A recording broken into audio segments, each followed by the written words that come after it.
Hello, beautiful Earth Angel. Welcome to Team Joanna. My name is Joanna. And this is going to be another message or a series of messages. And just judging by the frequency alone that I am channeling, I feel the topic is going to be very big. And as the title suggests, we will be talking a little bit about the heart and the significance the heart space plays in terms of creation. So each and every one of you, us, is a creator. As a matter of fact, we are masters at it. And for some of you, you'll roll your eyes back into the head and you'll say something, here we go again. But the reality is nothing could be further from, it is true. There is no way around saying that we are all creators. We create every nanosecond of the day. We just don't necessarily consciously think about it. And today's communication is on the subject of an open heart. So why is it important to have an open heart? Well, I think most of the reasons probably need no explanation. But I will touch on few components that we may not necessarily think about.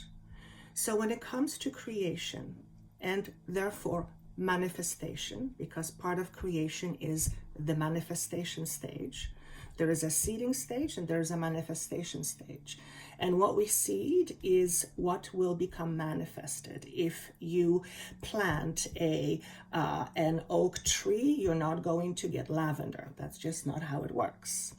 So if you have been planting the right seeds for you, if you have planted them carefully, if you have put a lot of thought and heart into it, then you will begin to see the manifestation of those seeds very, very quickly and frequently. It's just a matter of time before your manifestation becomes visible to you in your life. But why heart? What's heart got to do with it? Well, the way it was explained to me earlier today is that heart is it's the center that we attract through. So heart space is the magnet. Think of it that way. Therefore, if the heart space is closed, then your ability to magnetize to yourself the perfect scenarios or your desires will be that much reduced. So the openness of the heart is very important when it connects to the very idea of creation, but more importantly, what we attract to ourselves. So let's talk about the extremes for a moment. On one side, you have hate. On the other side, you have love. Love can also be said is peace. Hate can also be said it's fear. It's all in the same trajectory. And what that simply means is that if we're always working towards being in the heart, that's just part of human evolution. What is happening right now in today's world, we see a lot of fear and a lot of hate, and that is the opposite of where we are trying to go. Why is it important that we go into this place that is more heart-centered? Quite simply because that's where peace is. And I have not met an individual yet that said, no, thank you, I want some chaos. If you do, then you either pay for it, though people do experience chaos, they attract it unconsciously. But consciously, I have not heard a person say to me, no, I don't want peace in my life. In actuality, it is the very reason why I speak with clients, because at the end of the day, that big piece called peace is missing. So going back to today's world and what is happening, we are seeing a lot of uproar that is based in fear and hate. We also see individual groups that are of the opposite nature, which is the heart. And as this divide keeps happening, it is extremely, extremely important for all of us to keep an open heart, even though the fear and the hate is happening. And that is extremely, aside from being extremely important, it is, it is extremely challenging at times. And here's why. Because the moment we are confronted with fear, it does this to our heart. It closes it down. Because it acts out of self-protection. And when we are trying to protect ourselves, not even consciously, we are not as open-hearted. And that's because when we try to protect ourselves, we are also getting ready to fight. Try this experiment. Try being in a conversation with somebody. Don't create a fight on purpose, but next time you're having a disagreement with somebody, notice in particular where you are coming from. Are you coming from your head or are you coming from the heart? I will tell you one thing, and this one thing that I can pretty much promise, that when you are in an argument and you have an open heart, the argument changes into something less of an argument very quickly. And that's because an open heart is also very disarming. So it's not that you're trying to disarm the person that you are having a conversation with. What you are doing is you are letting your guard down, you are allowing yourself to be open, and as a result of that, the person will respond to you. It works like magic. So, one of the things that I wrote, I didn't want to forget. Thank you for reminding me. This is the message that came through. True manifestation of power comes with knowing yourself, and deservingness has nothing to do with it. So let me just unpack this a little bit. A lot of us, I would say most humanity on some level, feels undeserving. It's just part of this package I called human. It's part of the package that comes with being a human.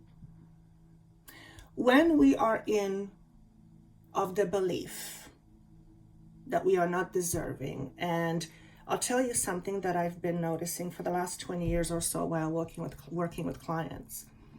99% of people don't even have conscious awareness of their undeservingness. Nonetheless, it's still there. For some, it's very obvious, and even then, they can't see it. The point is that most of us hold some aspect of undeservingness within us. It's just bred into our society. It's just part of being the human package. What undeservingness does, it acts not as a heart opener, it acts as a heart closer. So if there are any traces of undeservingness in your own being that you are holding on to, your heart is not as open as it could be. So how do we have an open heart? Well, first and foremost, we have to first become aware of our heart space. Generally, when you are leading a regular life, you are leading from the intellect. Not that there is anything wrong with that, absolutely not. We need it, we need both. But we don't really pay attention to our heart space, okay?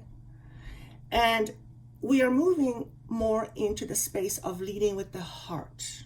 Therefore, in order to do that effectively, we have to become aware of our heart space. And this is where it gets interesting, because a lot of people are afraid to feel. We're so afraid to feel, in fact, we go to extreme measures not to experience certain feelings. We numb them, we curse them, We hate ourselves for it, for having them. We feel resentment for feeling a certain way. All while these feelings are basically trying to tell you your own story. Okay? So having an open heart allows you to deeply understand your own story. And that can be understood by following your feelings. So to have an open heart also means allowing yourself to feel. We will not be able to get away from not feeling. That's where we're going into more. Feeling versus thinking. Thinking will always happen, but it's now a balance of both. So that was the first statement that was given to me. Then the next statement was, first of all, when I asked, what do you mean by power? And by power was meant to understand our true nature as light beings, okay? And what does a light being do? Light being holds a lot more light than darkness in their heart. So we're going back to the heart again. And here's what came next. And therefore, true manifestation of power comes through the heart and from within. And light, heart is light, power is light. Light is very magnetic, whereas fear is very, what's the word here? Pushes away. Fear repels. So this is why it's so important to lead from the heart. Because when we lead from the heart, we lead with compassion. We lead with understanding. We lead with seeing everyone as an equal person. Because at the end of the day, we're all come from the same space. We're all made of the same stuff, if you will. We're just temporarily wearing certain suits to identify ourselves in a certain way in order to gain certain experience from a physical perspective. And as long as we see ourselves as separate, it will be as long we will remain in a space in the heart that's closed versus open. Okay? Also, having an open heart allows love to come in, the frequency of love to come in. If you're in a relationship and you're very happy, I'm not talking about somebody else coming in. I'm talking about the frequency of love coming in and everything that's connected with it, which is higher frequency experiences. So spend a moment this morning and ask yourself, how hard is my heart open? Or how wide is my heart open? And is it open wide enough for me to experience what I want to experience? So that's the message today. Pretty powerful, I think. Of course, if you would like me to help you figure out your puzzle's life or your life puzzle, you can reach me at joannathehealer.com. And I look forward to seeing you soon. Take care.